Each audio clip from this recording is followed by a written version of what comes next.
सिया राम मैया सब जग जानी करऊं प्रणाम जोरी जुग पानी राजा रामचंद्र भगवान की जय श्री बालकृष्ण लाल की जय बद्रीशाल भगवान की जय गंगा मैया की जय पूज्यपाल खाटू श्याम महाराज की जय पूज्यपाल घंटा कर्ण महादेव की जय ओम नमः पार्वती पतये हर हर महादेव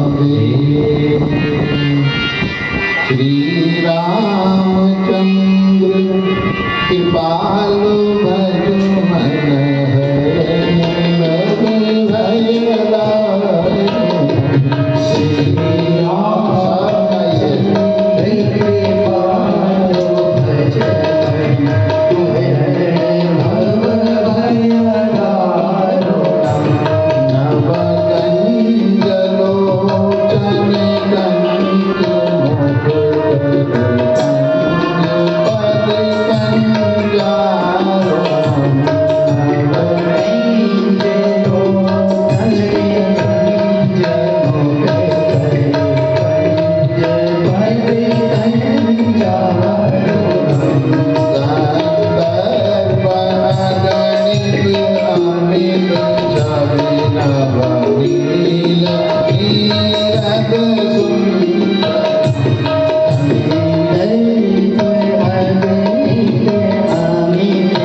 भजो मन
दिवाकर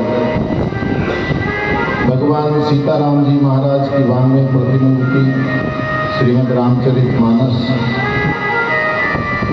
समुपस्थित पूज्य आचार्य वृंद इस सिद्धेश्वर मंदिर के परम आदरणीय महंत जयप्रकाश पाठक जी जिनके सानिध्य में ये कथा ब्राह्मण मंडली कर रही है, अपने विजय कुमार आचार्य विजय कुमार जगुड़ी जी भागवताचार्य बड़े मधुर और सरस हैं। और इस काम में अगर रहना है, भगवान की कथाएं गाना है, करनी है, सरल ही बनना पड़ेगा। जैसे जैसे भगवत प्राप्ति होगी व्यक्ति सरल होता जाता है, परिपूर्ण जिसको कहते हैं। वैसे मार्ग पर चलने वाले देखो, हम तो अब परशुराम जी हैं, हम तो निकलने वाले हैं। परशुराम मतलब अस्ताचल की वो बुढ़ापे की वो। वैसे भी आज हमारा सुबह पूरा परिवार आया था, बच्चे परिवार, आप नहीं थे यहाँ पे पूजा के बाद। हमारा पोता आया, इतना बड़ा गुलदस्ता था इधर, इतना बड़ा अपने बराबर लेके आया, वो रखा हुआ ऐसा 5 साल का हुआ है तो उसी के बराबर है। तो हम तो अब अस्ताचल की ओर हैं, बुढ़ापे की। क्यों रावत जी बताओ, 60 साल के बाद बोनस का है, जितना चल जाए और इनकी शरण में चले जाए तो आनंद ही आनंद। लेकिन ये बच्चे हैं, उन्नति करें, खूब चमके, ऐसा हमारा आशीर्वाद है। ऐसे विजय कुमार जगुड़ी जी और सुखदेव भट्ट जी, आचार्य सुखदेव भट्ट जी, सुरेंद्र तिवारी जी, विकास कोठियाल जी, विकास गौड़ जी, आज के यजमान परिवार। आज मुझे प्रसन्नता हुई, मुझे विशेषकर आप लोगों को देख के प्रसन्नता हुई।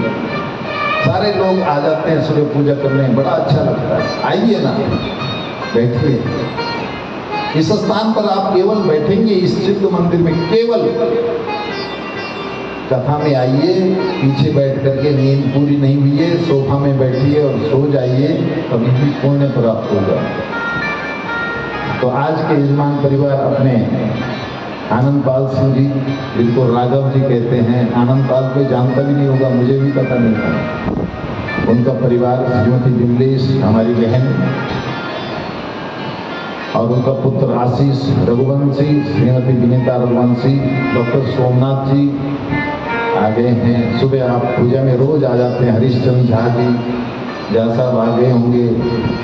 आज के यजमान में जो कौशलेन अग्रवाल जी, कविता अग्रवाल जी, बहन जी लोग आई हैं, अग्रवाल जी आ गए हैं। आपने धीरेन्द्र सेमवाल जी, आप सुबह आपका नियम है 8 बजे मंदिर पहुंचने का। योजना भाटिया जी, बैसाख सिंह चौहान जी, भगवान सिंह रावत जी और श्री गुप्ता जी, मंजू गुप्ता जी बहन, जो आज सुबह पूजा में थे।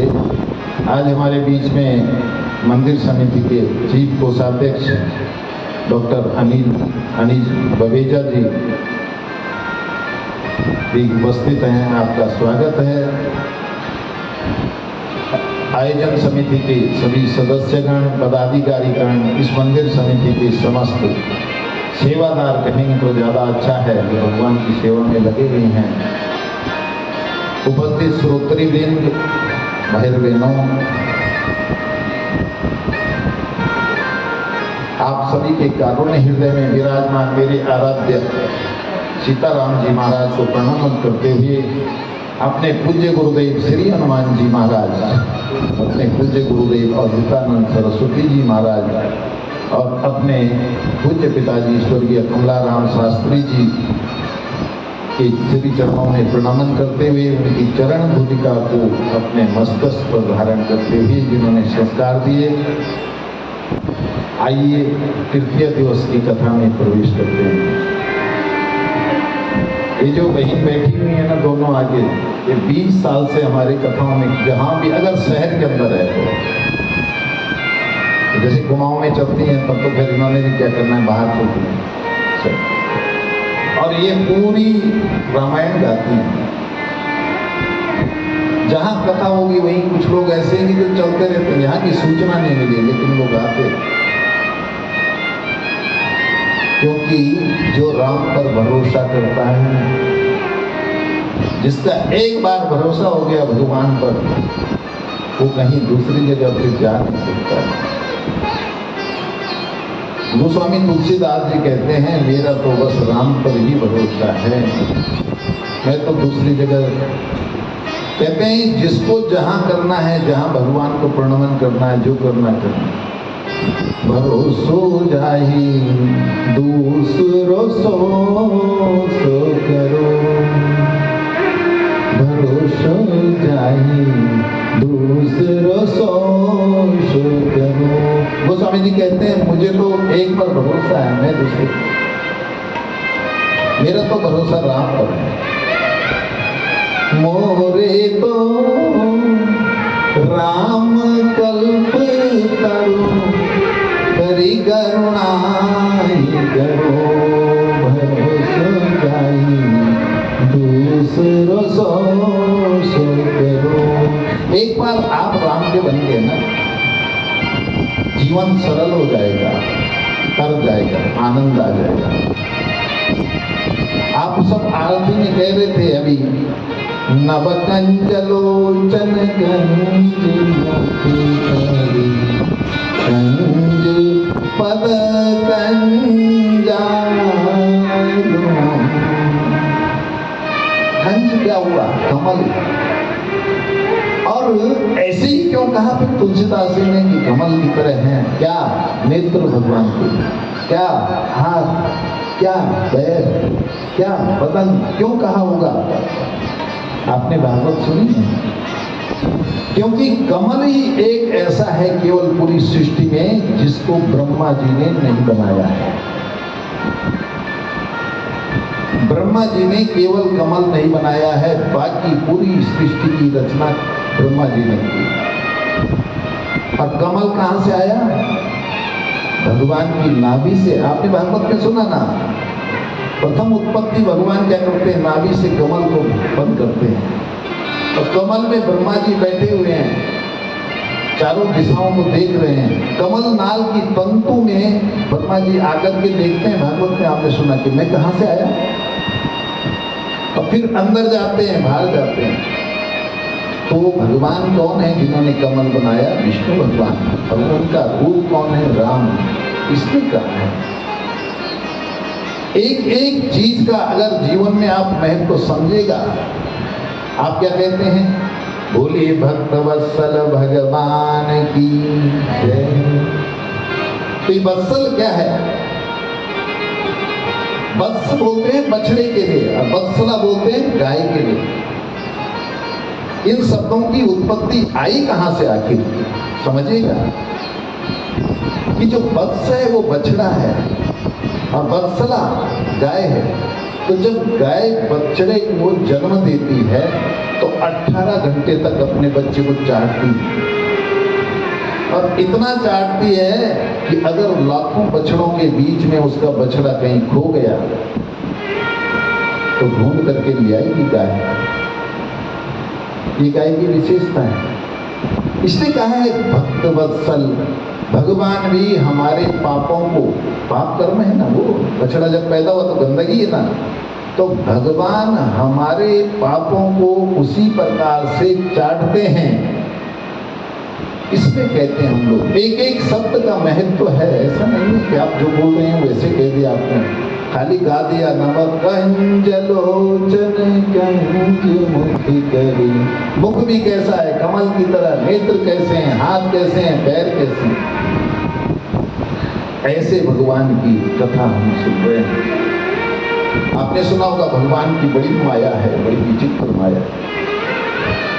कोई देखो, मैं आपसे कहूं, कथा कर करके भी अब मन भर जाता है, और अब इस उम्र में आदमी थक भी जाता है।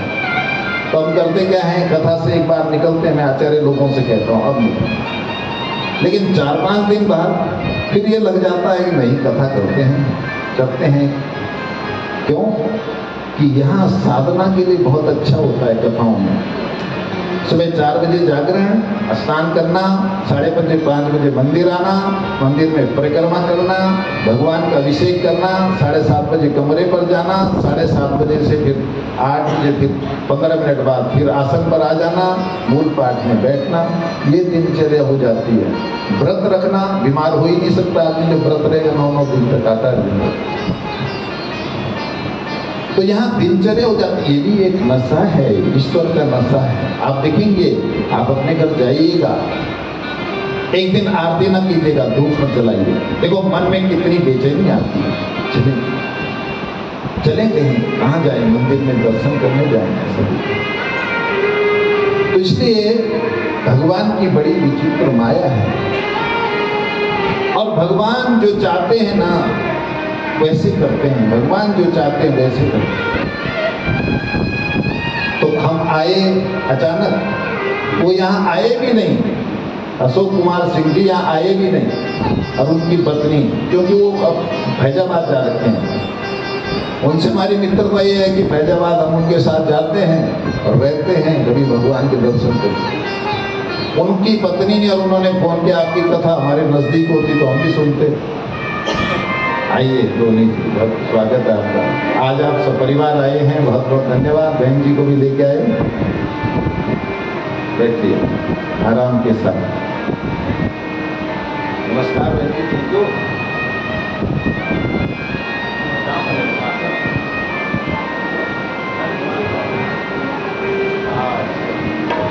बैठिए।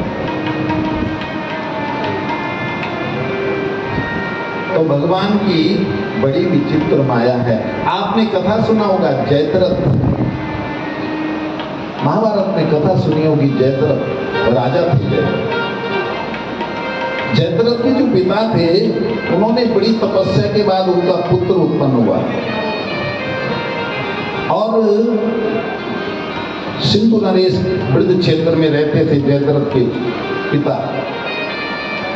उन्होंने जब साधना की, भगवान की यज्ञ तप किया, तब बेटा उत्पन्न हुआ। तो बेटे को आशीर्वाद दिया, बड़ा भक्त था बेटा जयद्रथ। तो बेटे को आशीर्वाद दिया जयद्रथ को उनके पिता ने आशीर्वाद दिया कि तुम्हारी मृत्यु किसी साधारण मनुष्य के द्वारा नहीं होगी, और जो तुम्हें मारेगा वो सिर जब जमीन पर गिरेगा तो उसके बाद उसका सिर फट जाएगा। देखिए कितनी कठिन चीज है। जो कोई मारेगा उसके बाद सिर जमीन पर गिरेगा, और गिरते ही सिर फट जाएगा। देखो भगवान क्या कर रहे हैं, कितनी रणनीति है, कैसा है भगवान का, कि इसके बाद महाभारत युद्ध हुआ, और युद्ध में चक्रव्यूह में अभिमन्यु फंस गया। अभिमन्यु फंस गए, उसके बाद अभिमन्यु का देहांत हो गया। अभिमन्यु वीर गति को प्राप्त हुए। तो ये कर क्या रहे हैं, कौरवों की तरफ जो राजा हैं वो कर क्या रहे हैं, वो जयद्रथ ने क्या किया कि अभिमन्यु की लाश को रखा सामने, उसका शव, और सब पर लात प्रहार कर रहे हैं। कौन? जयद्रथ। 5 पांडव सामने खड़े थे, उनको क्रोध आ गया। अर्जुन ने कहा, आज अगर मैंने सूर्यास्त से पहले इसको नहीं मारा तो मेरे लिए चिता का प्रबंध कर दो, सेवकों को आज्ञा दे दी चिता बना दो, और चिता में मैं भस्म हो जाऊंगा। मैं आज आत्मदाह कर लूंगा, अपने शरीर का त्याग कर लूंगा। सेवकों ने आज्ञा के अनुसार चिता बना दी, चिता बन गई, और इधर ये भगवान जो हैं श्री कृष्ण निकले, इसको लेकर के जयद्रथ को लेकर, अर्जुन को लेकर के निकले। और अर्जुन को लेकर के जैसे ही निकले, सारा ढूंढ रहे हैं। इन्होंने क्या किया, जयद्रथ को कौरवों ने छिपा दिया। क्यों छिपाया? कि सूर्यास्त हो जाएगा, अर्जुन जो है आत्मदाह कर लेगा, चिता में चले जाएगा तो युद्ध अपने आप खत्म हुआ, हम जीत जाएंगे। लेकिन भगवान की माया देखिए कि अब सूर्यास्त होने को आ गया और सूर्यास्त होने लग गया और पूरी सेना सामने आ गई, पांडव कौरव सब आमने सामने आ गए। तो जयद्रथ फिर निकाल करके जयद्रथ ही बाहर आ गया। जयद्रथ ने कहा कि क्या हुआ अर्जुन, बड़े बनते थे गांडीवधारी, अब तो सूर्यास्त हो गया है, क्यों नहीं जा रहे चिता में, क्यों नहीं जाते हो? जाओ चिता में, भस्म क्यों नहीं हो रहे हो? बड़ी प्रतिज्ञा कर रहे थे।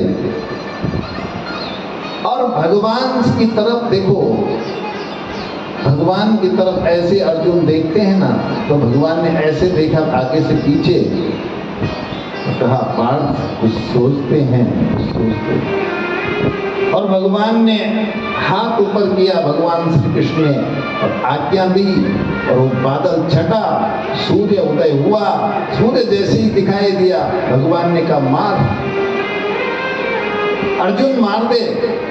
अर्जुन ने जैसे ही तीर चलाया और भगवान की माया देखिए, उसका सिर उठाते हुए वो तीर कहाँ गया? जयद्रथ के पिता की गोद में गिरा। और आप देखिए कमाल की बात, और जयद्रथ के पिता भी चले गए और जयद्रथ भी चले गए। ये परमात्मा की माया है, वो जैसे चाहते हैं वैसे करते हैं। इसलिए सदा सदा भगवान की शरण में रहिएगा। भगवान कहते हैं ना, लंका कांड में कहते हैं, शंकर भगवान कहते हैं, शंकर प्रिय मम द्रोही। बोला जो शंकर भगवान से प्रेम करता है ना, और मम द्रोही, राम का द्रोह करता है, शिवद्रोही ममता, जो शिवद्रोही है। और राम कहते हैं और मेरा तो दास बना हुआ है, शिव का दोही है। नर करही कलप भरी, घोर नरकहूँ बास। इसलिए भगवान कहते हैं, भगवान इसकी साधना करते हैं, भगवान करते हैं साधना शंकर भगवान की, और शंकर भगवान करते हैं राम जी की साधना। तो भगवान कहते हैं, भगवान कहते हैं मुझ में, और राम कहते हैं मुझ में और शंकर में कोई अंतर नहीं है। इसलिए कभी भी क्या कीजिएगा, अगर राम को प्रसन्न करना है तो शिव को प्रसन्न कीजिएगा, और शिव को प्रसन्न करना है तो राम जी को प्रसन्न करिए। बोले रामचंद्र भगवान की जय। रघुवंश भूषण चरित यह नर कहै, सुनई जे गावई। कलिमल मनोमल धोई बिनु श्रम, राम धाम सिधावई। कभी इधर से जा रहे हैं क्या? और इधर ना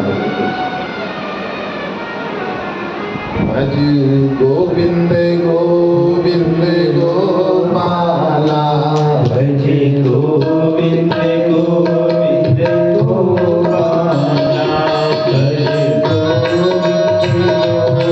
गोविंद गोपाला, भज गोविंद गोविंद गोपाला।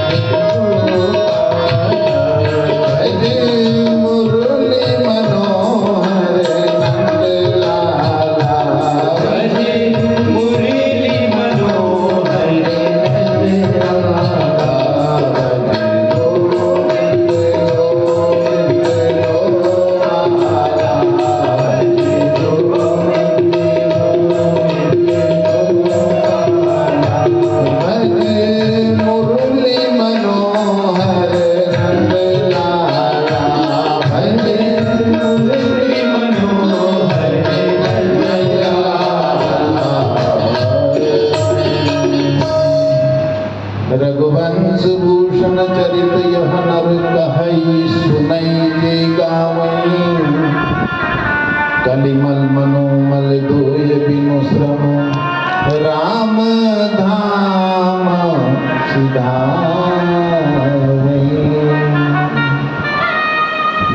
रघुवंश भूषण चरित जो भगवान की कथा को सुनेगा, गाएगा, कहेगा, सुनाई जो कहेगा, कहीं पहले कहीं आया है, कहेगा, सुनेगा और जे गावही, गाना दोनों में है। गोस्वामी जी कहते हैं, भगवान शंकर कहते हैं, दोनों जो गाए कलिमल मनोमल धोय बिनु श्रम राम धाम सिधारन। जिस कुल में भगवान आए हैं ना, उसका वर्णन सुनेगा। वाल्मीकि जी से किसी ने पूछा कि आप तो इतनी बड़ी राम कथा लिखते हैं, आपने लिखा है, और कलयुग के जीव के पास तो कोई समय ही नहीं होगा इसको सुनने का, तो कैसे सुनेगा? उन्होंने कहा मैं एक श्लोक में भी राम कथा कह देता हूँ। वाल्मीकि जी ने कहा एक श्लोक की कथा है। जो वाल्मीकि जी ने जो व्याख्या की है वाल्मीकि रामायण में, वो इसी श्लोक की व्याख्या है। गुरुवर ते त्यक्त राज्यो व्यजरदनुवनम पदम पदभ्याम क्रियायाम पाणी स्पर्शात् क्षमाभ्याम निर्जित पथरुजो यो हरिन्द्रानुजाभ्याम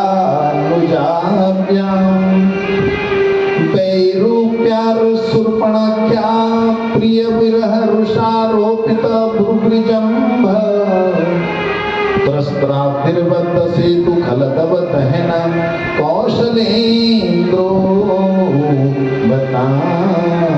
बोले रामचंद्र भगवान की जय। वाल्मीकि रामायण और अन्य ग्रंथों की ओर चलते हैं, फिर रामचरितमानस पे आते हैं, थोड़ा बाहर निकलते हैं। तो भगवान नारायण की नाभि से हुए ब्रह्मा जी, ब्रह्मा जी के हुए मरीचि, मरीचि के हुए कश्यप, कश्यप के हुए व्यवस्वान सूर्य, इनसे चला सूर्य वंश। कितने तपस्वी रहे होंगे। और इस वंश में हुए श्राद्ध देव मनु और सुरदा। इसी वंश में आगे जाकर के मनु महाराज का बेटा हुआ नभग, और नभग के हुए नाभाग, और नाभाग जी के हुए परम भागवत अम्बरीश जी महाराज। तो अम्बरीश जी महाराज करते क्या थे? अम्बरीश जी महाराज ये जो अखंड भारत है, इसके महाराज थे। जो आपके भूटान, नेपाल, पाकिस्तान, ये बांग्लादेश, ये सारे मिला करके इसको अखंड भारत कहते हैं। उस युग में ये एक ही होता था, भारतवर्ष, जिसका नाम था भारतवर्ष। भरत जी के नाम से भारतवर्ष। तो इस भारत भूमि के महाराज थे अम्बरीश जी। और उस युग में इनके पास सब साधन थे, ऐसा न सोचेगा कि नहीं थे। और ये भी मत सोचना कि उस युग में पढ़ाई लिखाई बहनों की इस युग से ज्यादा थी उसमें। आप जितना भी वर्णन पढ़ेंगे तो सब पढ़ेंगे कि ये बहनें ज्यादा पढ़ी लिखी। तो अम्बरीश महाराज जी का एक सूत्र बन गया जीवन का, क्या? सदा भगवान की सेवा करना, बस। सवै मन कृष्ण पदार विंदयो बचांसी वैकुंठ गुणान वर्णये करोर वरे केवल भगवान की आराधना करना, बस। तो अम्बरीश महाराज ने क्या किया? राजपाट छोड़ दिया, और राजपाट छोड़ करके, छोड़ा नहीं, मंत्रियों को दे दिया कि तुम करो, मेरा भगवान में ही मन लगता है। और अपने आप अम्बरीश महाराज निकल गए वहां से वन में, और एक बनाया मंदिर, और मंदिर में भगवान विष्णु की मूर्ति स्थापित की, और सदा उसकी सेवा कर रहे हैं। क्या करते थे अम्बरीश महाराज? चाकी होती है ना, चाकी, उसको पीस करके ऐसे भोग प्रसाद के लिए गेहूं धुल करके उसका भोग प्रसाद स्वयं बनाए। इतना बड़ा राजा भगवान का। गर्मी पड़ रही है, चारों तरफ गर्मी पड़ रही है, पसीना निकल रहा है। एक बार देखते हैं पीछे से शीतल मंद हवा चल रही है। अम्बरीश महाराज ने कहा ये क्या हुआ? पीछे देखा तो भगवान पीताम्बरी लेकर के, विष्णु भगवान ऐसे पीताम्बरी से खड़े। अभी राम का तो जन्म ही नहीं हुआ ना, राम कहां से आएगा? विष्णु भगवान अपनी पीताम्बरी हिला रहे हैं ऐसे। अरे प्रभु आपने तो मुझे पाप का भागी बना दिया, आपने क्या कर दिया? बोला नहीं अम्बरीश, हम तुमसे प्रसन्न हैं। ऐसा करो वापस जाओ, राज्य करो। अम्बरीश महाराज ने कहा नहीं महाराज, आपके बिना मन नहीं लगता। आपने देखा होगा जिनके अंदर आध्यात्म है ना, दिखेगा। अध्यात्म एक ऐसी चीज है कि भगवान के बिना मन ही नहीं लगता। और सही कहो, मैं आपसे एक बात सत्य कहूं, आप क्या कीजिएगा, अपने परिवार के साथ, घर के साथ, समाज के साथ पूरा ड्रामा करो जितना करना है, पूरा। हाँ बेटा, हाँ बहू, हाँ बच्चों, हाँ बेटी, हाँ बेटी, तन और धन लो, हमें इससे कोई लेना नहीं। और मन, यहाँ केवल मन की जरूरत है। अभी आप अगर राम कथा पूरी सुनेंगे तो मैं आपको ऐसे तथ्य बताऊंगा कि अंत में कहा क्या है राम कथा सुनने के बाद। भगवान की प्राप्ति हो कैसे सकती है? अगर आप सुनेंगे तो आपने कहना है ये पूजा वूजा सब बेकार है, इससे कुछ मतलब ही नहीं है। और आपने समाज में देखा भी होगा, इसको नोट कीजिएगा, कि जो ज्यादा पूजा पत्री वाले हैं क्या उनको भगवत प्राप्ति हुई है? नहीं हुई है, क्योंकि अंतर मन से का संबंध है, इसका इससे कोई संबंध नहीं। अम्बरीश महाराज को भगवान ने कहा अम्बरीश हम तुमसे प्रसन्न हैं, तुम अब जाओ राज्य करो। अरे प्रभु मैं तो नहीं जा सकता, मैं आपकी चरण सेवा में रहूंगा। तो भगवान ने अपने सुदर्शन चक्र को, विष्णु भगवान ने आज्ञा दी, सुदर्शन चक्र तुम राज्य की रक्षा करो। और राज्य की रक्षा करते करते सुदर्शन चक्र ऐसे घूम रहा है चारों तरफ, पूरा चल रहा है। और एक दिन क्या हुआ, अब तो राज्य की रक्षा के लिए आ गया, तो एक दिन क्या हुआ, दुर्वासा ऋषि आए वहां। इनका एकादशी का व्रत था, एकादशी बहुत महत्व। और एक दिन दुर्वासा ऋषि आए तो राजन ने कहा, अम्बरीश महाराज ने कहा बड़ा धन्य हुआ मेरा जीवन, आप आ गए। बस आप द्वादशी लगने वाली, आपने मेरा व्रत खुलवाना है, आपके हाथ से करूंगा। तो कहा राजन हम एक डुबकी मार करके आते हैं, स्नान करके आते हैं, फिर व्रत खुलवाते। वो आए ही नहीं, टाइम निकल गया। तो अम्बरीश महाराज ने ब्राह्मणों से पूछा क्या करना चाहिए? बोला आप आत्मन करके व्रत खोल दीजिए, हम खुलवा देते हैं। और ऐसे में कर ही रहे थे कि दुर्वासा आ गया। दुर्वासा तो बहुत वैसे थे। दुर्वासा ऋषि ने कहा अम्बरीश हमको न्योता करते हो और उसके बाद किसी दूसरे से व्रत खुलवाते हो। उसने क्या किया, दुर्वासा ऋषि ने क्या किया, महाराज ने, दुर्वासा जी ने अपनी जटाएं खोली और जटाओं से कीर्तिका उत्पन्न हो गई, कीर्तिका। और वो कीर्तिका दुर्वासा जी को कीर्तिका निकली और अम्बरीश जी को मारने दौड़ी, काटने दौड़ी कीर्तिका। तो जैसी दौड़ी तो देखो भगवान ने, कौन था उनकी रक्षा के लिए, बताइए कौन था, बताओ आप बताओ। सुदर्शन चक्र, सुदर्शन चक्र दौड़ गया दुर्वासा, क्योंकि वो तो रक्षा के लिए था, भगवान ने भेजा वो। सुदर्शन चक्र जैसे ही दौड़ा और दुर्वासा जी आगे आगे और पीछे पीछे, 1 वर्ष तक सुदर्शन चक्र पीछे से दौड़ता रहा। दुर्वासा जी ब्रह्मा जी के पास गए। ब्रह्मा जी ने कहा क्या हुआ? बोला मेरी रक्षा करो। बोला किससे? कहा उससे, सुदर्शन चक्र। मैं इससे रक्षा नहीं कर सकता, शंकर जी के पास गो। दुर्वासा जी शंकर भगवान के पास गए, मेरी रक्षा करो भोलेनाथ। शंकर भगवान ने कहा किससे? बोला सुदर्शन चक्र से। बोला मेरा थोड़ी है, उसी के पास जाओ, जिनका है उनके पास जाओ। तो ये चले गए फिर भगवान विष्णु के पास, दुर्वासा जी ने कहा प्रभु मेरी रक्षा करो। बोला किससे? बोला सुदर्शन चक्र से। आपके सुदर्शन चक्र से भगवान विष्णु अपनी आधीनता स्वीकार करते हैं, कहते हैं मेरा नहीं है। अरे प्रभु आप कैसी बातें करते हैं, आपका नहीं है, किसका है फिर ये? तो भगवान अपनी आधीनता स्वीकार करते हैं। विष्णु भगवान कहते हैं अहम भक्त पराधीना या स्वतंत्र की मत जा साधु विग्रस्त हृदयो भक्त जना प्रिया। बोला मैं भक्तों के अधीन हूँ, मैं अपने अधीन नहीं। उसी की शरण में जाओ। दुर्वासा जी ने बोला कैसे हैं आप भक्तों के लिए, तब उदाहरण देते हैं।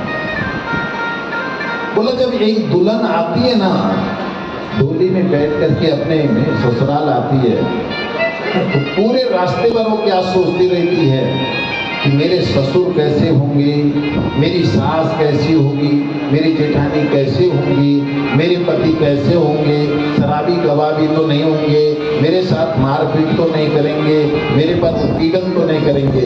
और उस घर में आकर के वो बहू, वो बेटी इतनी सेवा करती है कि अपने सेवा के बल पर वो सबको अपने बस में कर रही है। तो इसलिए दुर्वासा जी से कहते हैं, दुर्वासा तुम अम्बरीश के पास जाओ। तब अम्बरीश के पास जाकर के दुर्वासा जी जाते हैं। अम्बरीश प्रार्थना करते हैं सुदर्शन चक्र से, प्रभु वापस चले। इसी वंश में आगे चलकर हुए हैं निमि महाराज।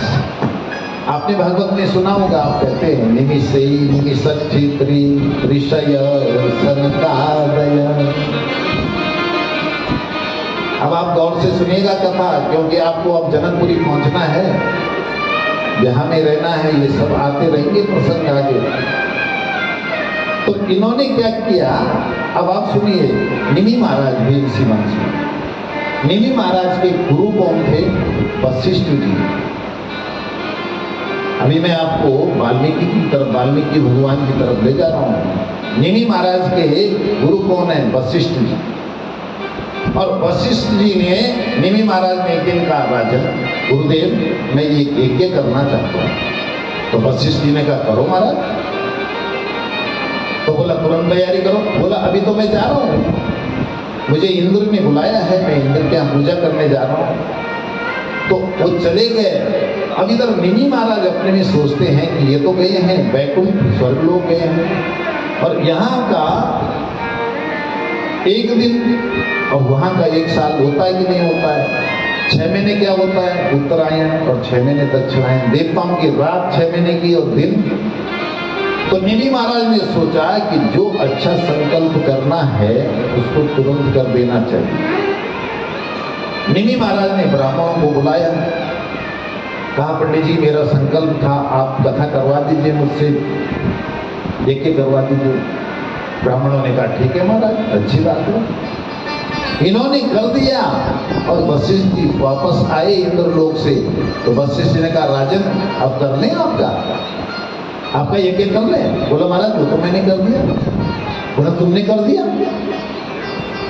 हमको न्योता किया और उसके बाद करवा दिया किसी दूसरे से, कैसे हो सकता है? तो वशिष्ठ जी ने गुस्सा आ गया वशिष्ठ जी को, और वशिष्ठ जी ने श्राप दे दिया, जाओ तुम्हारा शरीर पूरा हो जाए। देख लीजिए निमि महाराज। निमि महाराज ने कहा महाराज मैंने कौन सा बड़ा अपराध किया है? अरे यज्ञ की तो किया मैंने, आपने तो मुझे शापित कर दिया।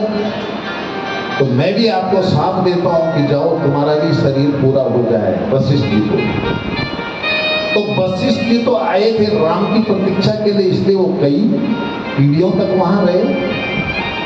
तो वशिष्ठ जी ने तो दोबारा दूसरा शरीर धार दिया, लेकिन निमि महाराज जी का जो देह पड़ी हुई है ना, उससे ब्राह्मणों ने किया, उसकी मथनी की, उससे निकले हैं जनक। इसलिए इस वंश को जनक भी सूर्य वंश के ही हैं, जनक जो राजा लोग हैं। इसलिए इनका अभी आपस में बहुत प्रेम है। आप सुनेंगे ना अभी कि दशरथ जी जहां जाते हैं वहां जनक को बुलाते हैं। तो निमि महाराज का शरीर पूरा हुआ। तो आपने सुना होगा, देखिए जनक एक पदवी है, जनक का मतलब होता है पिता। तो शरीर से निकला, इसलिए वो जनक पड़े, वो जनकपुरी के राजा बने। तो जो जनक हैं, आप लोग सोचते होंगे कि रामायण में भी जनक आते हैं, फिर भागवत में भी जनक आते हैं, सब अलग अलग हैं। तो जो सीता माँ और उर्मिला की जो पिता हैं, उनका नाम है शिरध्वज जनक। और जो कुशध्वज जनक हैं, उनकी है श्रुति कीर्ति। तो ये हुए जनक। इसी वंश में आगे चल करके आपने सुना होगा अमरीश महाराज के इसमें मानदाता हुए, मानदाता के बाहु हुए, बाहु के सगर हुए। सगर कैसे? सगर क्या हुआ? सगर का मतलब हुआ जिसके सिर पर विष का, देखो होता क्या था, उनके पत्नियों में क्या होता था, राजाओं की होती थी बहुत सारी पत्नियां, और नियम था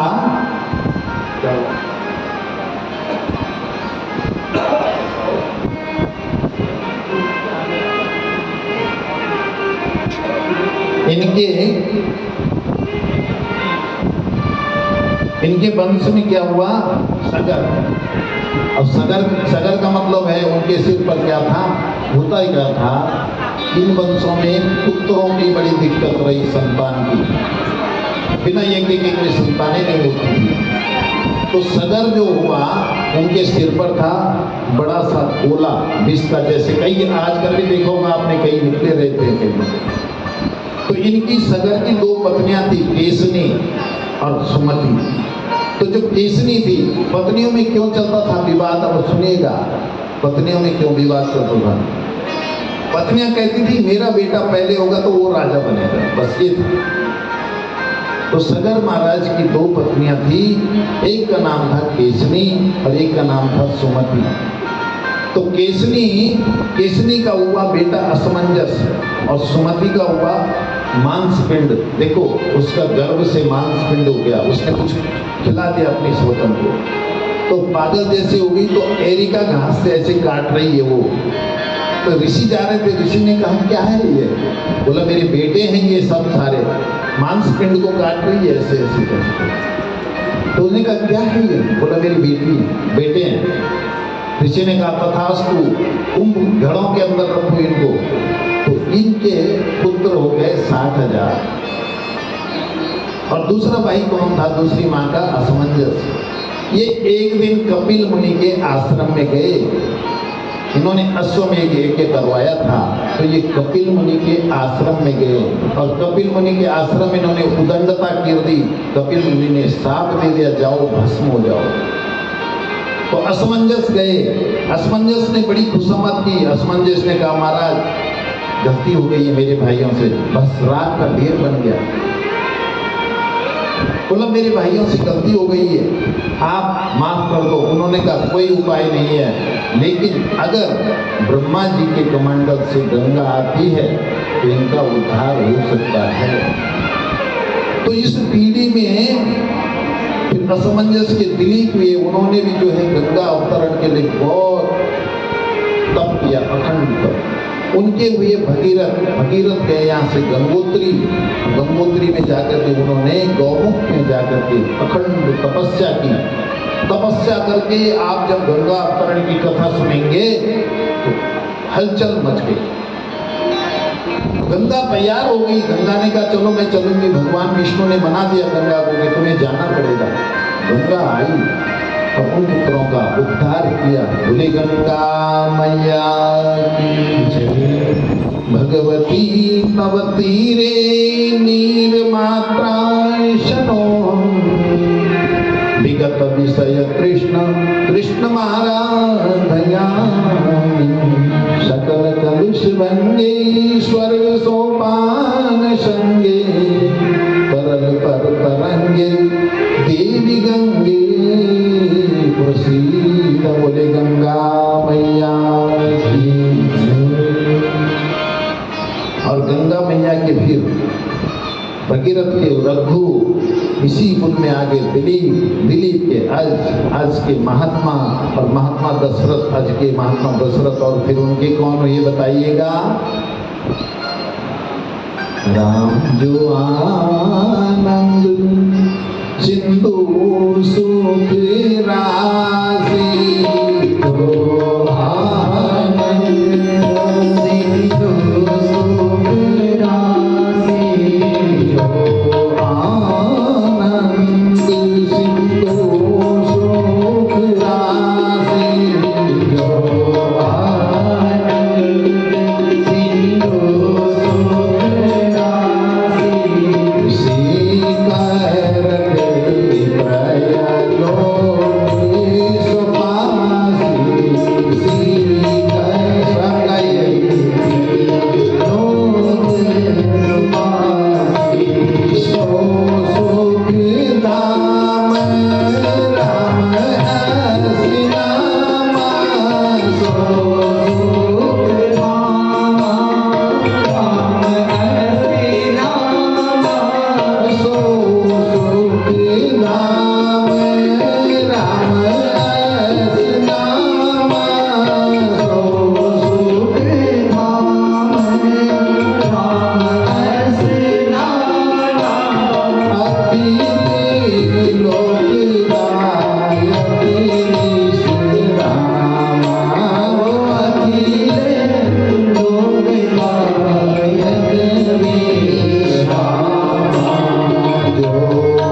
इनकी तीन, दशरथ जी की तीन पट्ट महिषियां हैं, महारानियां।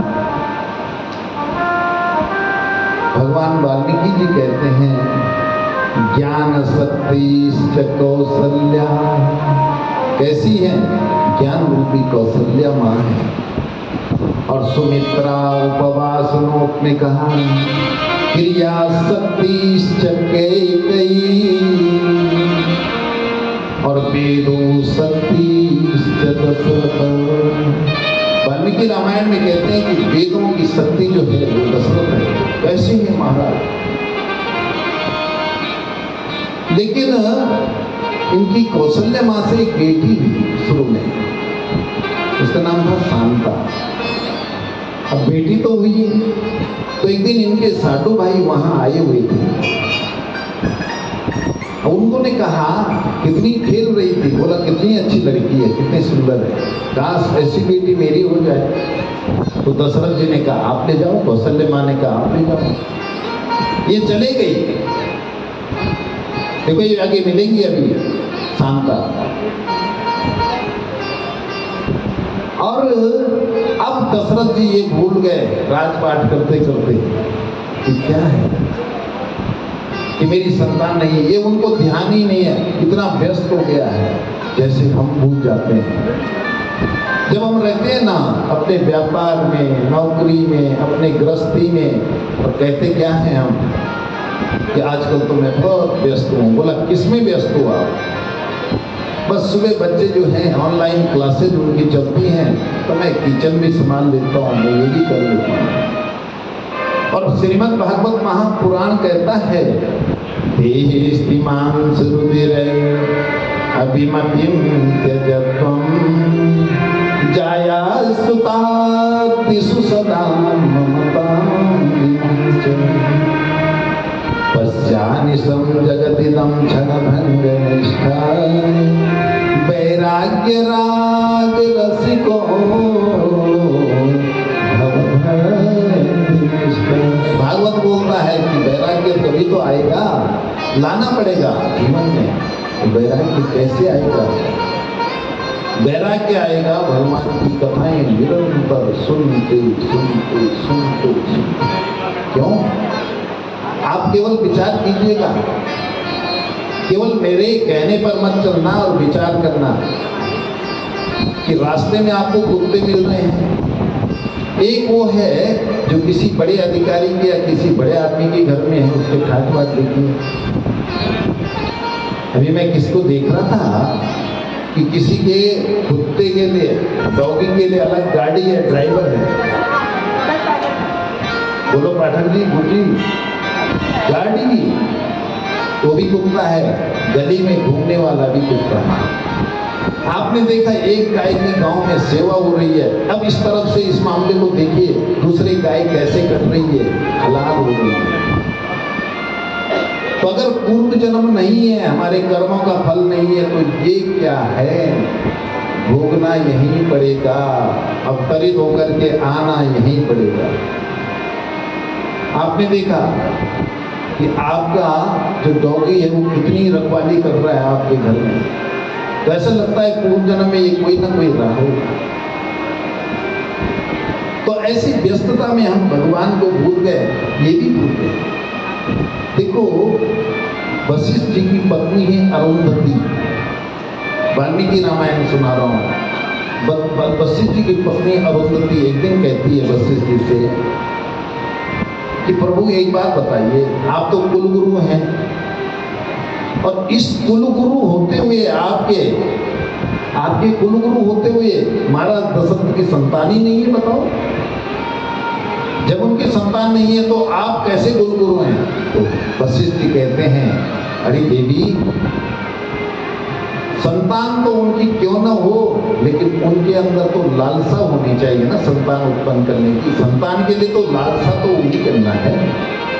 आप किसी भी डॉक्टर के पास चले जाइए, दुनिया के किसी बड़े से बड़े डॉक्टर के पास, लेकिन मान्यवर मेरे भाई बहनों, दवाई आपको ही खानी पड़ेगी।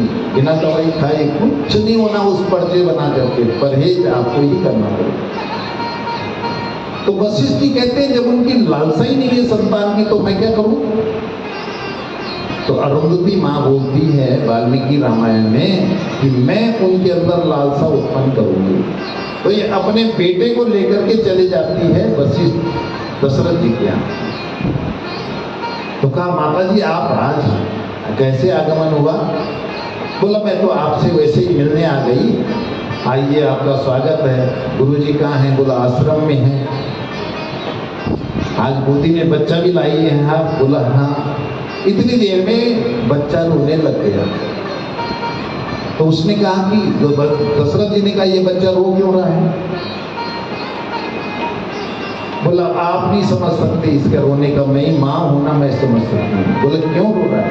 ये इसलिए रो रहा है कि माँ, मेरे पिताजी के यजमान तो ये हैं, आपको देख करके इसलिए रो रहा है। मेरे पिताजी के यजमान तो ये हैं, मेरा यजमान कौन होगा? मेरे यजमान कौन रहेंगे? अरुंधति ने कहा, इसलिए रो रहा है कि मेरे यजमान को। बोला, अच्छा। देखो, अब इनको एक ध्यान आ गया कि अरे मेरा भी तो होना चाहिए, कोई संतान होनी चाहिए, मेरा आगे तो कोई है ही नहीं। अब इन्होंने क्या किया? इन्होंने तुरंत गुरु जी के पास गए। अब चलते हैं रामचरितमानस के अंदर। गोस्वामी तुलसीदास जी क्या कहते हैं, तो चलें, आप लोग भी गाएंगे ना मेरे साथ। ऐसा हुआ, सुनो, आपका नाम रेखी बहन जी है ना? ऐसा हुआ, सुनो, किसी घर में आया मेहमान, सुनो। अब वो मेहमान जाए ही नहीं। अब इस समय कहाँ गए हमारे वो प्रबंधक जी, जो सुनाना था उनको, तो कहीं ना कहीं सुन रहे होंगे। मेहमान जाए ही नहीं।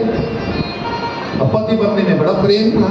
पत्नी ने कहा, जी लो, तुम्हारे चाचा तो जाते नहीं यहाँ से, गांव के चाचा आ गए, यहाँ डेरा डाले हुए बैठे हुए। पत्नी ने कहा, घर में आ गया किसी का मेहमान। मैं ये कह रहा हूं कि अब चले रामचरितमानस की ओर, चले रामायण कथा में चले। अब तक तो हम वाल्मीकि रामायण सुना रहे थे, बीच बीच में और रामायण सुनाएंगे। लेकिन मैं कह रहा हूं आप लोग मेरे साथ गाएंगे, क्योंकि ये तो गाने का ही ग्रंथ है। तो मेहमान आ गया किसी के घर, गांव का चाचा, पति पत्नी में प्रेम था, मेहमान तो जाए ना वापस। तो पत्नी ने कहा, ये तो जाते ही नहीं है, देखो कितने दिन, 8वां दिन हो गया इनको।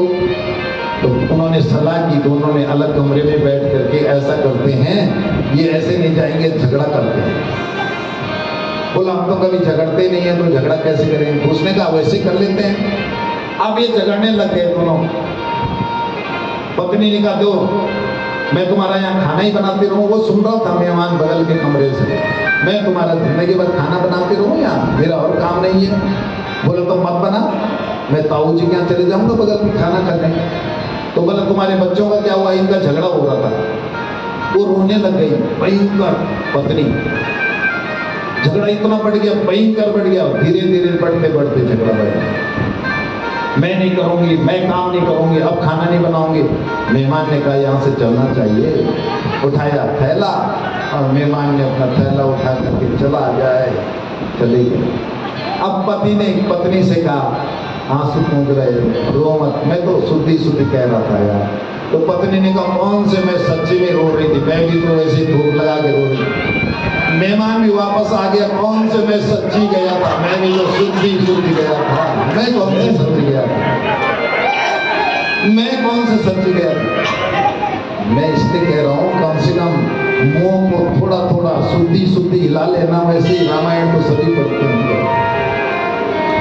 तो चले, आप लोग बोलेंगे नहीं वहां ले चलो सरयू के तट पर जाए, इतना अच्छी कथा है।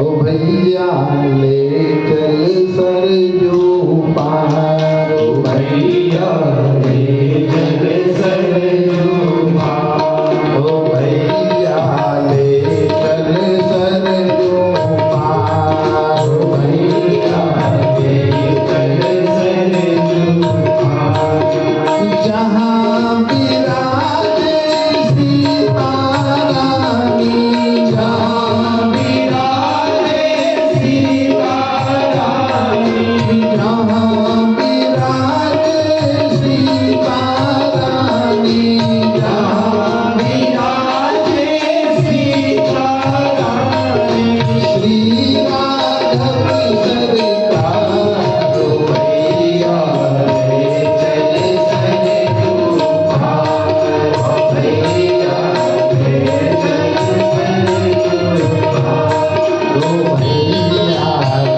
चल सरयू पार, ओ भैया ले चल सरयू पार, भरत लगन रिपु धन जहाँ भैया, भरत लगन रिपु धन जहाँ भैया, लेती तीनों मातु बधैया, लेती तीनों मात बधैया, हनुमत से सेवा सुख दैया, हनुमत से सेवा सुख दैया, ऊंच नीच का भेद जहाँ नहीं, विमल राम दरबार, ओ भैया ले चल सरयू पार, ओ भैया ले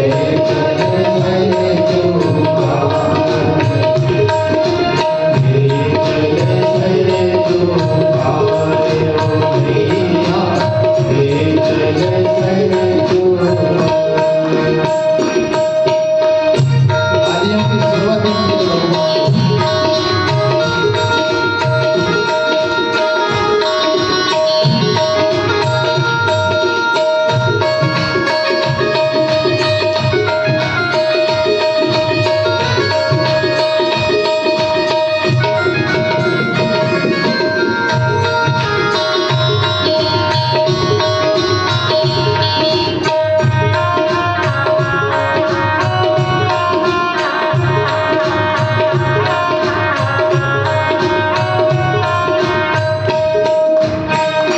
जहाँ जटायु आकर पावे, जहाँ जटायु आकर पावे, जहाँ जटायु आकर पावे, जहाँ जटायु आकर पावे, सबरी दूधे वेद दिलावे, सबरी दूधे वेद बुलावे, सबरी दूधे वेद दिलावे, सबरी दूधे वेद बुलावे, आनर बाग बने जहाँ मंत्री, आनर बाग बने जहाँ मंत्री, समागम करे बहार, भैया ले चल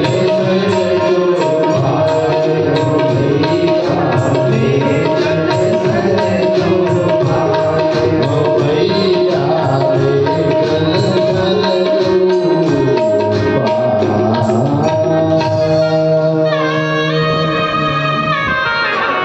क्या है वहां का दृश्य, जरा ध्यान कीजिएगा, मन को एकाग्र कीजिएगा, केवल मेरी बात पर ध्यान रखिएगा और मन को स्थिर करिए।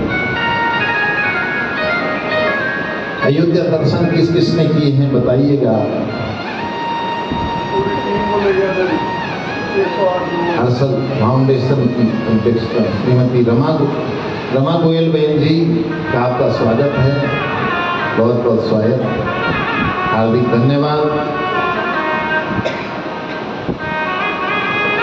सरयू का तट सरजू में स्नान किसी ने किया है हम में से? बड़ी सौभाग्य की बात है। तो ध्यान कीजिएगा, सरजू का तट, सरजू बह रही है और उसके किनारे वट वृक्ष है और वट वृक्ष में के नीचे बैठे हुए हैं कनक सिंहासन पर। नेत्र बंद कीजिएगा और केवल मेरी बात पर थोड़ी देर ध्यान दीजिएगा, आपको पूरा राम दर्शन हो जाएगा। आंखें बंद करके केवल सुनते रहिएगा। कल कल निनाद करते हुए सरजू बह रही है।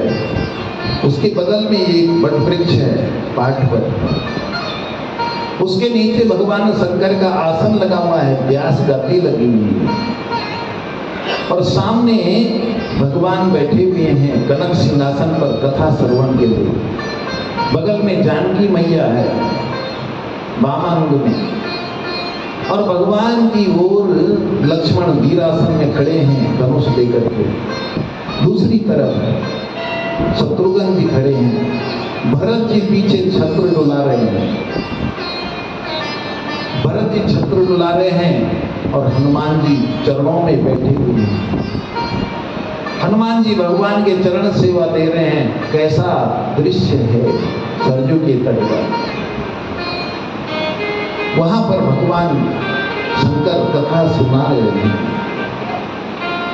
कथा का श्रवण करा रहे हैं और भगवान को हम और आप अपनी अपनी योग्यता के अनुसार जाकर के फूलों का हार चढ़ा रहे हैं भगवान को, फूलों का।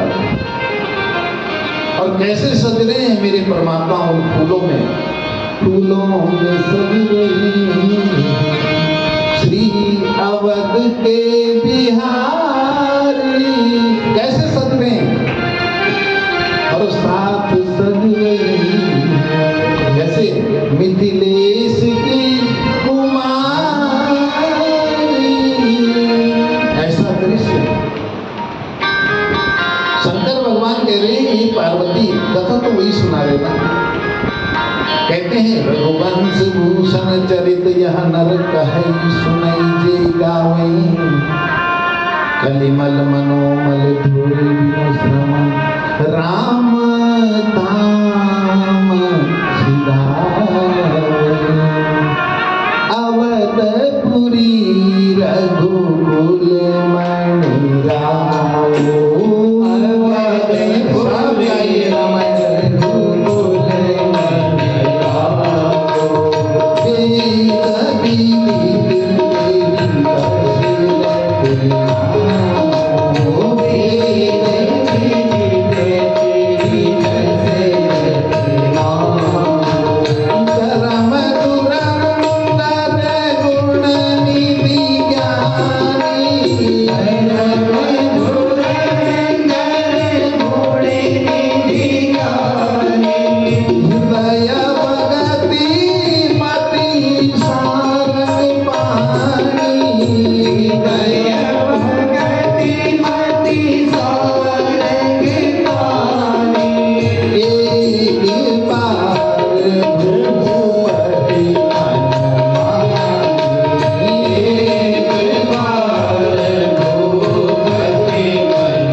गोस्वामी जी बड़ा सुंदर कह रहे थे, अवधपुरी रघुकुल तुम।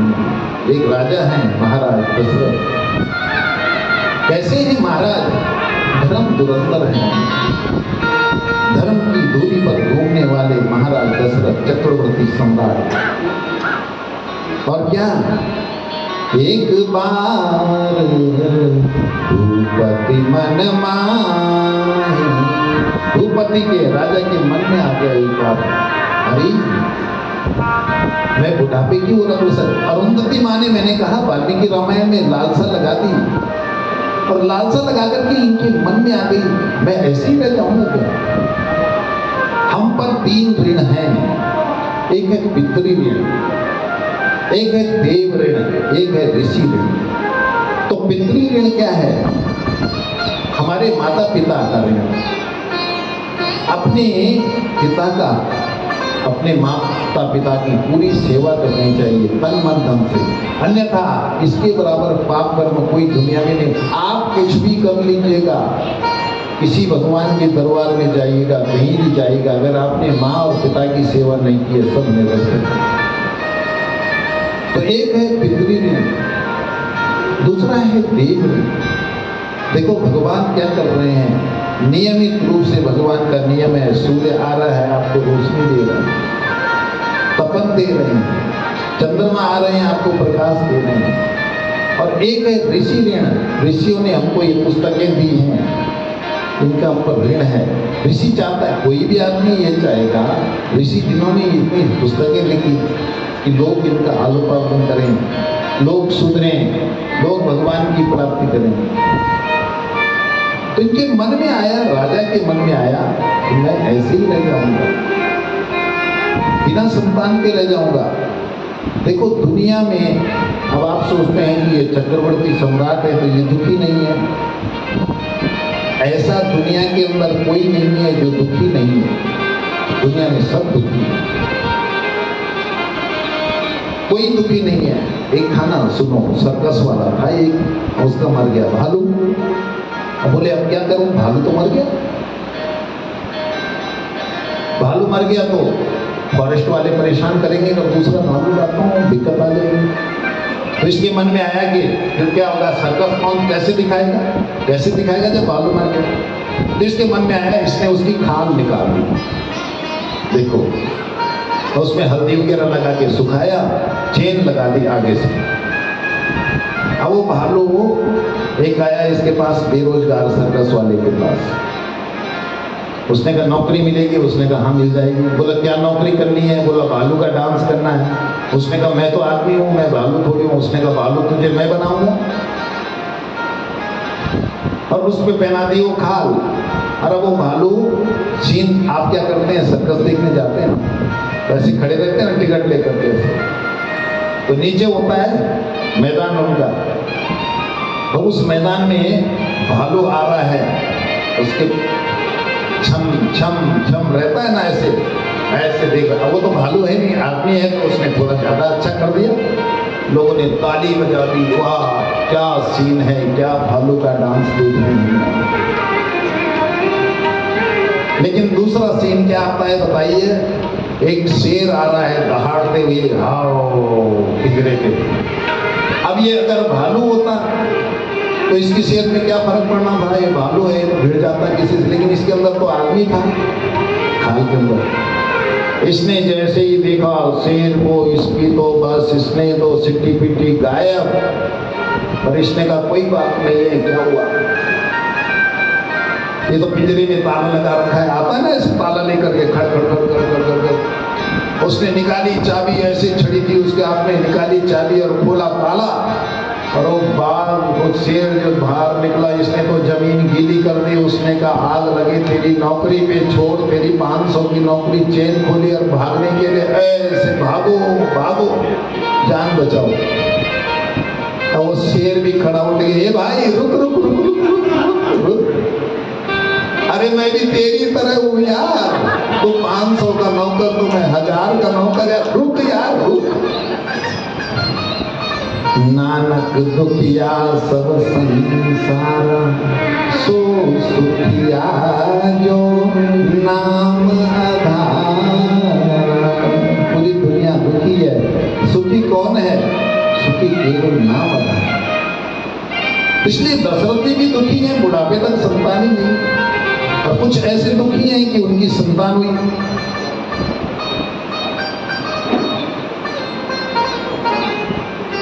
और जो दुखी हैं, दशरथ जी भी दुखी हैं, तो कहां गए?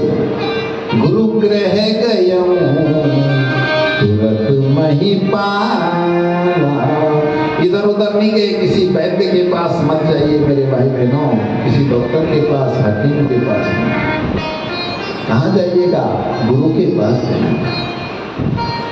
चरण लागी करे विनय विशाला। गुरुदेव महाराज आपका आगमन कैसे हुआ? निज सुख सुख सब गुरही सुनावई। गुरुजी मैं आपसे एक बात कहूं, सब कुछ तो है, सब कुछ है, लेकिन संतान नहीं। अब लालसा आई है ना, तो आप जाएंगे ना भगवान के पास, आप मांगेंगे। क्या हुआ? कृष्ण भगवान ने किसको दिया? दिया ही नहीं, जिसने मांगा उसको दिया। भगवान ने किसको दिया? राम कहाँ गए? वहां गए जिन्होंने पुकारा, उस आश्रम में आप कथा सुनेंगे। तो निज सुख दुख सब गुरही सुनाए, धरऊ धीर होई असुत चारी। चिंता न करो राजन, 4 बेटे होंगे। त्रिभुवन विदित भगत भयहारी। ऐसे वैसे साधारण बेटे नहीं होंगे राजन। फिर एक बात बताओ ना, साधारण बेटे नहीं होंगे। त्रिभुवन विदित ऐसे 4 बेटे होंगे। तो बोला महाराज क्या करना पड़ेगा? बोला यज्ञ करना पड़ेगा। वाल्मीकि रामायण में इसमें तो पुत्र कामेष्टि यज्ञ का जिक्र है, लेकिन वाल्मीकि जी कहते हैं कि उन्होंने पहले अश्वमेध यज्ञ किया। क्यों किया अश्वमेध? वाल्मीकि जी ने कहा कि अश्वमेध क्यों किया? इसलिए किया, पुत्र कामेष्टि यज्ञ होना चाहिए ना पुत्र प्राप्त करने के लिए। अच्छा पीछे से बताइए, मेरी आवाज आप तक बिल्कुल साफ आ रही है? नहीं तो मैं ठीक करवाऊं। सुनत श्रवण पाइया विश्राम। 2 में से एक काम होना चाहिए, या तो 3 घंटे नींद अच्छी आ जाए, वो भी आराम है, और या 3 घंटे कथा अच्छी लग जाए, वो भी आराम है। 2 में से एक, तीसरा वाला नहीं होना चाहिए। तीसरा कौन सा है बताओ? मन चले गया, अभी मेरा नाती घर से आ गया होगा, कहीं खेल न रहा होगा, ये सब की रक्षा करने वाला है, कहीं कोई नहीं जा रहा। हम रहेंगे तो भी ठीक रहेगा, नहीं रहेंगे तो और अच्छे रहेंगे। सब रहते हैं। आप अपनी चिंता कीजिएगा, जीवन में अपनी चिंता कीजिए। तो इन्होंने कहा 4 उनके बेटे, लेकिन करना क्या पड़ेगा? बोला यज्ञ करना पड़ेगा। तो वाल्मीकि जी कहते हैं पहले उन्होंने अश्वमेध यज्ञ किया। तो वाल्मीकि जी से किसी ने पूछा क्यों किया अश्वमेध यज्ञ? ऐसा क्या कारण हो गया अश्वमेध यज्ञ करने? दशरथ जी ने कहा 2 में से एक बात हो सकती गुरुदेव, कि या तो तप इतने ज्यादा हो जाए आदमी के कि कोई आदमी उसके यहाँ जन्म लेने वाला ही नहीं है उस स्तर का, और या तो इतना खराब कर्म है कि उसकी संतान ही नहीं हो रही है। तो इनके क्या थे? इनके तप इतने ज्यादा थे कि भगवान सोच रहे थे आने के लिए, लेकिन भगवान ने एक शर्त कही थी, आप सुनेंगे। भगवान ने कहा था, मनु शतरूपा के आपने कथा सुनी है, तो भगवान ने कहा था मैं तब तुम्हारे यहाँ जन्म लूंगा जब तुम महाराज दशरथ बनोगे और कौशल्या बनोगे। तो भगवान ये विचार कर रहे हैं कि जाऊं, लेकिन जाएं कैसे? भगवान तो कह रखा है कि मैं आऊंगा, लेकिन आएंगे कैसे जब तक लालसा नहीं है किसी को प्राप्त करने की? अब प्रश्न ये पूछता है वाल्मीकि जी से, वाल्मीकि रामायण में है कि फिर भगवान आए क्यों नहीं? भगवान इसलिए नहीं आए कि यदि मैं वैसे ही चले जाऊंगा तो गुरु का महत्व तो खत्म हो जाएगा। जब तक गुरु की शरण में नहीं जाएंगे वशिष्ठ जी की, तो कैसे होगा? तो बोला गुरु जी ने पूछा कि क्यों? पूछा कि कैसे होगा? बोला यज्ञ कराना पड़ेगा। उन्होंने कहा यज्ञ करो शुरू। अभी राजन मैं नहीं करूंगा ये, बोला कौन करेगा? श्रृंगी ऋषि वशिष्ठ बुलावा। श्रृंगी ऋषि कर सकते हैं। श्रृंगी ऋषि करते क्या थे? श्रृंगी ऋषि क्या करते थे? अपनी गैयों मैयों को, गायों को जो खाना खिलाते थे, गेहूं की बालें होती है ना, गेहूं खिलाते थे। तो गेहूं और जौ क्या होता है, कभी देखेगा कि गोबर के साथ साबुत नीचे निकल जाते हैं। तो श्रृंगी ऋषि करते क्या थे? उनको धुल करके उनकी रोटी बनाते थे अपनी। और ये श्रृंगी ऋषि उस आटे की रोटी खाते थे। तो बोला राजन, ऐसा ऋषि यज्ञ करेगा जिस ऋषि ने कभी किसी गृहस्थ के घर का खाना नहीं खाया। तो बोला ऐसे कौन है? बोला आप याद कीजिए कौन है? बोला श्रृंगी है। ये श्रृंगी कौन थे? ये शांता मैया जो है पहली संतान, उसके पति थे। श्रृंगी ऋषि वशिष्ठ बुलावा, पुत्र काम शुभ यज्ञ करावा। ऐसा इन्होंने यज्ञ किया। और वाल्मीकि रामायण में लिखा हुआ है, 1 वर्ष तक इन्होंने क्या किया? 1 वर्ष तक महल बनाए अपने रिश्तेदारों के लिए। और सबसे पहले किसको बुलवाया? जनक जी को बुलवाया। जनक जी को क्यों बुलाया? मैंने कहा था ना आपसे कि जनक जी के बिना ये राजा रहते ही नहीं थे। यहाँ तो इतनी तक बात है, आनंद रामायण में लिखा हुआ है। आनंद रामायण कहता है कि एक बार देवर्षि नारद गए उसके पास, लंकेश रावण के पास। कहा तुम्हारा काल उत्पन्न होने वाला है। बोला कौन होगा मेरा काल? देवर्षि नारद उकसाते थे रावण को ताकि जल्दी मरे ये। बोले तुम्हारा काल उत्पन्न होने वाला ताकि पाप कर्म ज्यादा करे। बोला कौन? बोला कौशल नरेश की बेटी है कौशल्या, और दशरथ जी की शादी होने वाली। तो इसने क्या किया? रावण ने तो कोई राक्षस भेज दिए कि उनको काट करके ले आओ। तो वहां जो इनका मंत्री था दशरथ जी का, उसको किसी ने दूत ने सूचना दे दी। तो उन्होंने पुतले बना दिए और वो राक्षस उन पुतलों को काट करके ले गया। और ऐसा भी उल्लेख है कि कौशल्या मैया का और दशरथ जी के जो विवाह हुआ वो नाव में हुआ, बड़ी सी नाव के अंदर किया। इतना पैसा था। तो बोला श्रृंगी ऋषि वशिष्ठ बुलावा। श्रृंगी ऋषि आए और आहुति दी उन्होंने श्रृंगी ऋषि ने। देखो अब एक एक करना शुरू। तो श्रृंगी ऋषि के पास अपनी एक गाय थी। उस गाय का दूध लेकर के आए श्रृंगी ऋषि और दूध की खीर बनाई जिसे कहते हैं, और उसको गाढ़ा सा बना करके उसकी आहुति दे रहे हैं। अब श्रृंगी ऋषि सारे ऋषि बैठे हुए हैं, आहुतियां चल रही हैं। तो क्या हुआ उसके बाद? भगति सहित मुनि आहुति दीने। और क्या हुआ? प्रगटे अग्नि चरु कर लीने। ऐसा कटोरा लेकर के अग्निदेव प्रकट हो गए। अग्निदेव ने वो प्रकट होकर के श्रृंगी ऋषि के हाथ में कटोरा पकड़ाया। लो ये प्रसाद अपनी रानियों को उनकी योग्यता के अनुसार दे देना। और जैसे ही राजा ने फिर राजा के पास दिया, उन्होंने वशिष्ठ जी को दिया, वशिष्ठ जी ने राजा को दिया। राजन जाइए अपनी पत्नियों को उनकी योग्यता के अनुसार जैसा उचित समझते हैं ये दे दीजिए। अब देखिए मैं आपको समझाता हूँ, ठीक से समझिए। इन्होंने इसके 2 हिस्से किए। एक हिस्सा दे दिया कौशल्या मैया को, बोले ये प्रसाद खा लो तुम पुत्रवती हो जाओगी। उन्होंने दिया। फिर उस जो आधा बचा हुआ था उसके 2 हिस्से किए। एक हिस्सा दे दिया कैकेयी मैया को, पुत्रवती हो प्रसाद ले लो, ऋषि ने दिया है। और फिर चौथाई हिस्सा बच गया 1/4, यानी 54 बच गई है। 1 रुपए का 8 दे दी कौशल्या मैया को, 54 दे दी है कैकेयी को, फिर 54 बचे उसके 2 हिस्से कर दिए। और दोनों रानियों के हाथ में दिया सम्मान देने के लिए। तो दोनों रानियां चली गई हैं देने के लिए सुमित्रा को। तो पहले जो गई कौशल्या मैया, तो कौशल्या मैया को उसने कहा, सुमित्रा मैया ने, दीदी तेरे इस प्रसाद से अगर बेटा मेरा होगा ना तो तेरे बेटे की सेवा में लगा दूंगा। और दूसरा जो प्रसाद था कैकेयी मैया ने दिया तो कहा कि तेरे प्रसाद से अगर मेरा बेटा हुआ तो तेरे बेटे की सेवा में लगा दूंगा।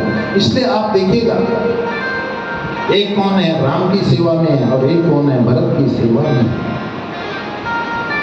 तो इनका जो वशिष्ठ कब हृदय विचारा और सकल काजु सिद्ध तुम्हारा, सारा कार्य सफल हो गया। इधर जो है तीनों रानियां गर्भवती हो गई हैं और सारे देवता निकल गए हैं, सरजू की ओर जाने लग गए हैं। भगवान शंकर पार्वती को सुनाते हैं कथा और कहते हैं पार्वती मैं भी गया था कुसुमनी के साथ, सब देवता चले, सब देव चले, महादेव चले, सब देव चले, महादेव चले,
पवित्र चैत का महीना, नौमी तिथि, शुक्ल पक्ष, अभिजित मुहूर्त, मंगलवार।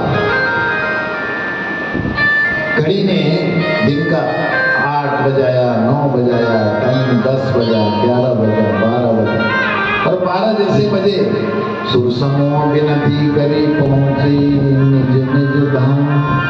जगत निवास प्रभु प्रकटे, अखिल लोक विश्राम। माँ कौशल्या के कक्ष में प्रकाश पुंज दिखाई दिया, और भगवान शंकर कहते हैं, माँ देखो, श्रीमन नारायण नारायण नारायण, श्रीमन नारायण नारायण नारायण, स्वयं प्रकट कृपाला दीन दयाला, तो सहायक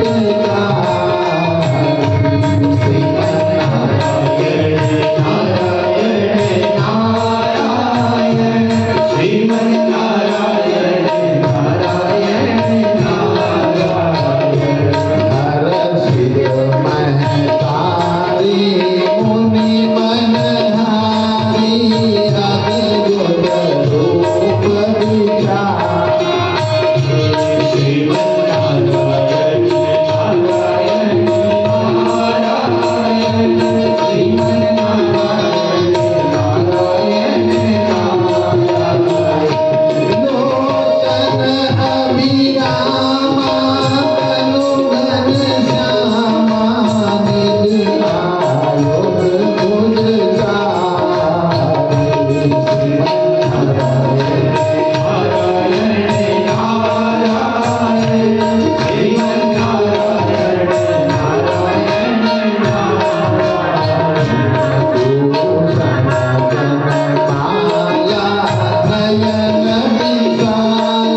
सपीतवस्त्रं श्रीशारवेक्षणं सहारवक्षस्थलुतोऽस्तु दर्शनीयं नमामि विष्णु। कौशल्या माँ ने कहा आप तो पिता बन करके आई हैं, आपने तो कहा था बेटा बन के आऊंगा, आप तो पिता बन करके आई हैं।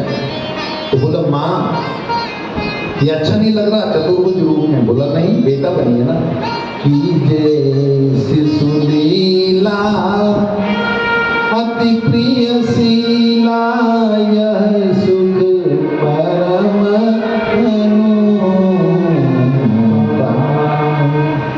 एक कोई किसी माँ को अगर बेटा बड़े में मिल जाए तो क्या होगा बताइए? सीधा बड़ा मिल जाए नौकरी वाला, मोह ही नहीं होगा, माँ का मातृत्व तो रहेगा ही नहीं। तो कैसे कीजिएगा? बोला शिशु लीला कीजिएगा। और भगवान शिशु रूप में आ गए, रुदन करने लग गए। देखो कृष्ण भगवान ने रुदन नहीं किया। कृष्ण भगवान तो कहते हैं अपनी माँ से पिताजी से अल्लाह मत करना, अभी आ जाएगा मामा तलवार लेकर के। और यहाँ भगवान ने रुदन जो किया, दास दासियां सब आ गई।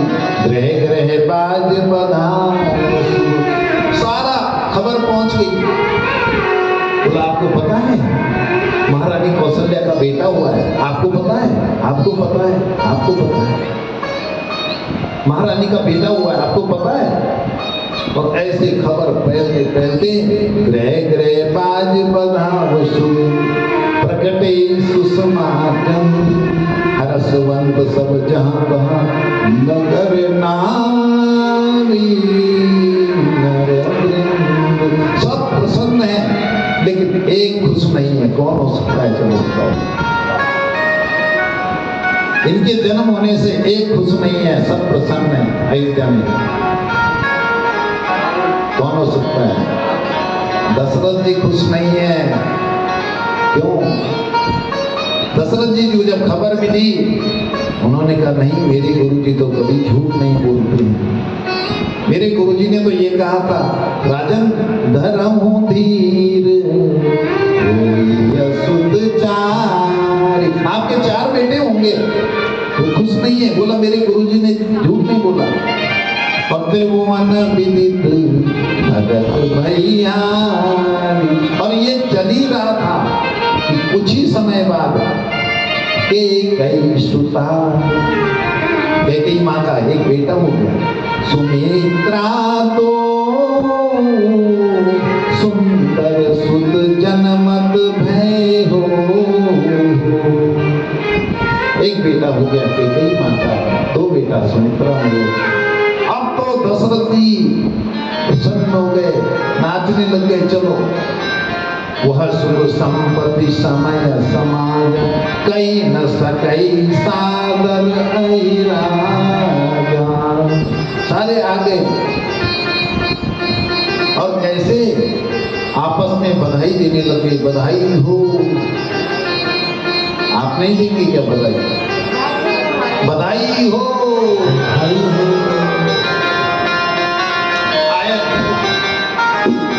कुछ आनंद आया क्या? सती जी आया? जबरी जी आनंद दिया? बधाई हो, बधाई हो, बधाई हो। अब आया सारे नाचने लग गए। आप भी अपने स्थान पर खड़े हो जाइए और आनंद लीजिए। हरे घर घर आनंद छायो